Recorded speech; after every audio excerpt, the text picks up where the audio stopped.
Demonstrasi mahasiswa di depan gedung DPR berakhir dengan kericuhan dan Ade Armando, pegiat media sosial, menjadi korban pengeroyokan di saat kericuhan terjadi.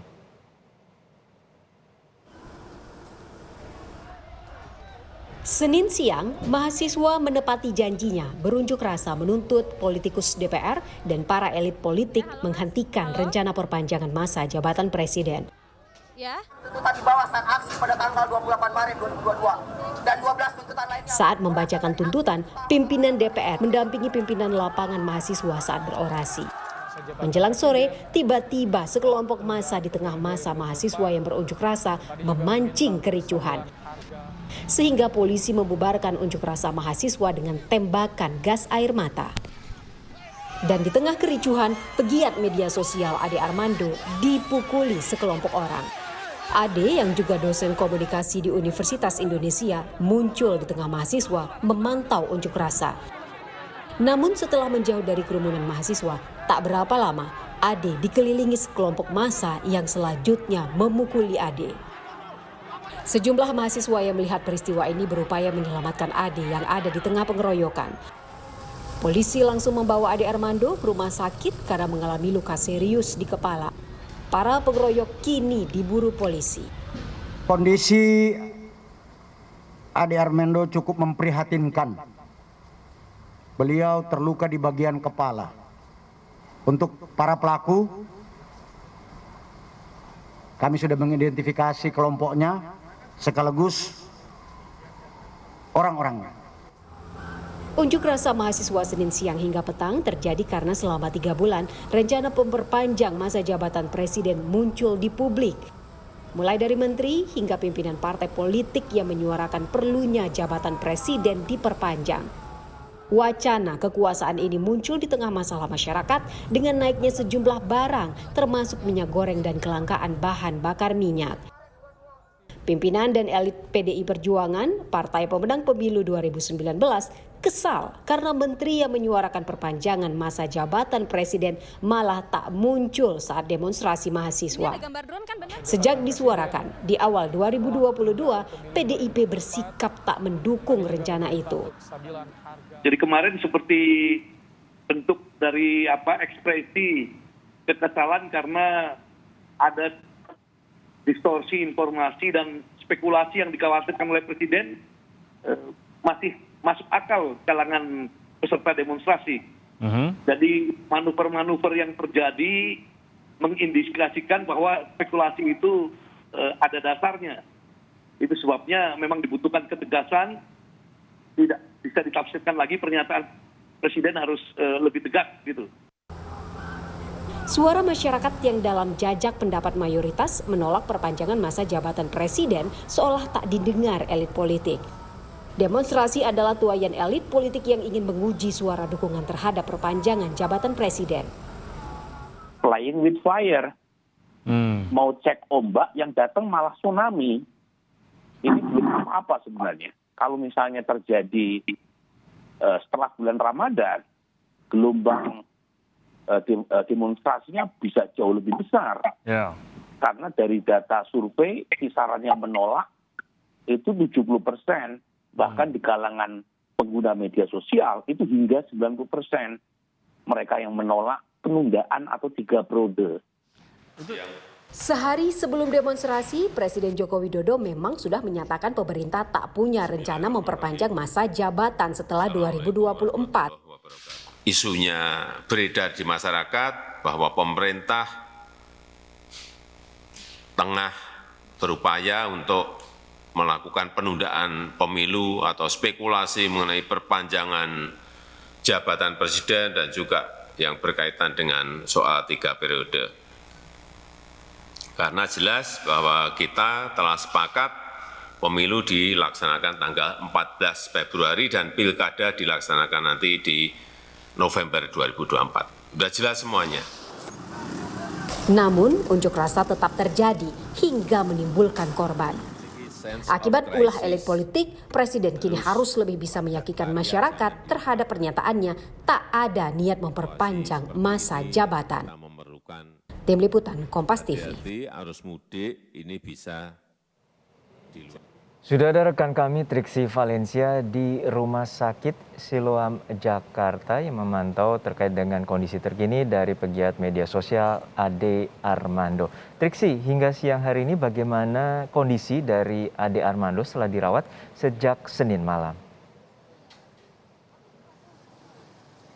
Ya Juno, tadi kami mengkonfirmasi kepada Sekjen Pergerakan Indonesia untuk semua bahwa saat ini kondisi dari Ade Armando sendiri sudah stabil begitu, bisa diajak komunikasi dan dalam keadaan sadar. Namun memang saat ini masih dilakukan perawatan di ruang high care unit karena memang dari pemantauan dokter ini masih harus dilakukan perawatan secara intensif, setiap 2 jam sekali harus dilakukan pemantauan terus-menerus oleh pihak rumah sakit atau dokter untuk mengetahui seperti apa kondisi dari Ade Armando. Nah, untuk saat ini Juno dan juga saudara, seperti apa kondisi terbaru dari Ade Armando ini sudah ada bersama saya Sekjen Pergerakan Indonesia untuk semua, ada Mbak Nung Darol. Saya langsung saja Mbak, ini terkait kondisinya seperti apa Mbak di dalam dari pemeriksaan dokter sejauh ini untuk siang hari ini seperti apa? Iya, jadi Bang Ade masih di ruang HCU ya, High Care Unit, dan masih terus-menerus kondisinya dipantau oleh tim dokter rumah sakit. Dan semoga sih akan terus membaik ya, nggak ada misalnya yang terburuk, misalnya tindakan operasi dan lain-lain gitu. Berharap ya akan stabil, membaik, dan kemudian Bang Ade bisa cepat dipindahkan dari HCU ke ruang rawat biasa. Nah, sejauh ini apakah sudah ada pihak kepolisian yang datang untuk memintai keterangan atau seperti apa, Mbak? Saya kira pihak kepolisian belum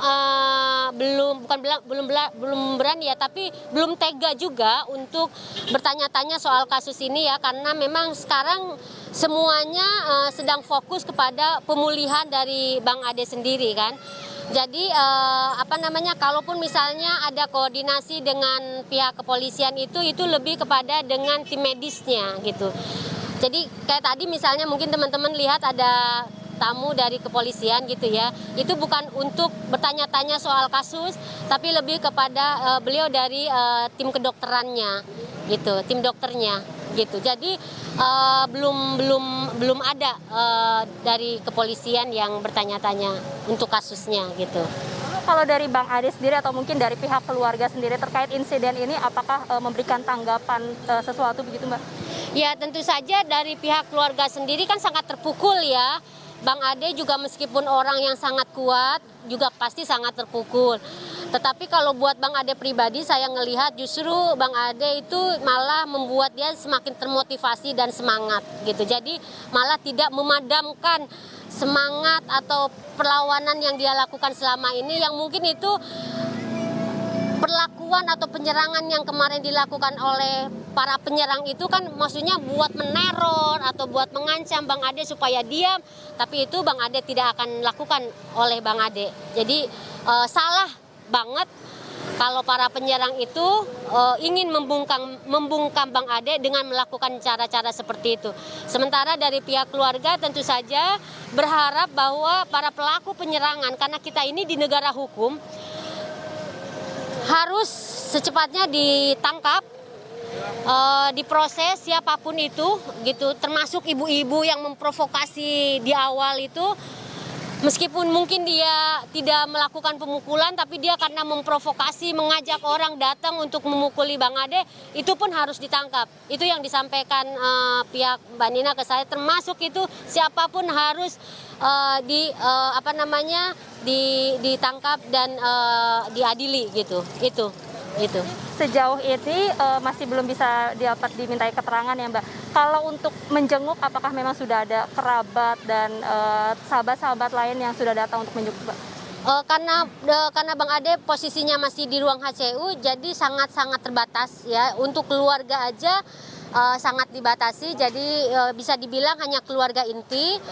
Kalaupun untuk tamu misalnya itu yang benar-benar ya seperti tadi itu ya, dari tim dokter Kapolda misalnya, atau dari VVIP yang itu disetujui oleh pihak keluarga dan Bang Ade sendiri gitu. gitu. Jadi mohon maaf kepada teman-teman yang ingin menjenguk Bang Ade, sabar dulu karena sekarang Bang Ade masih dalam proses pemantauan terus, dan semoga dalam jangka waktu beberapa hari ini secepatnya gitu Bang Ade akan dipindah ke ruang biasa, ruang inap biasa, dan itu nanti bisa ditengok gitu.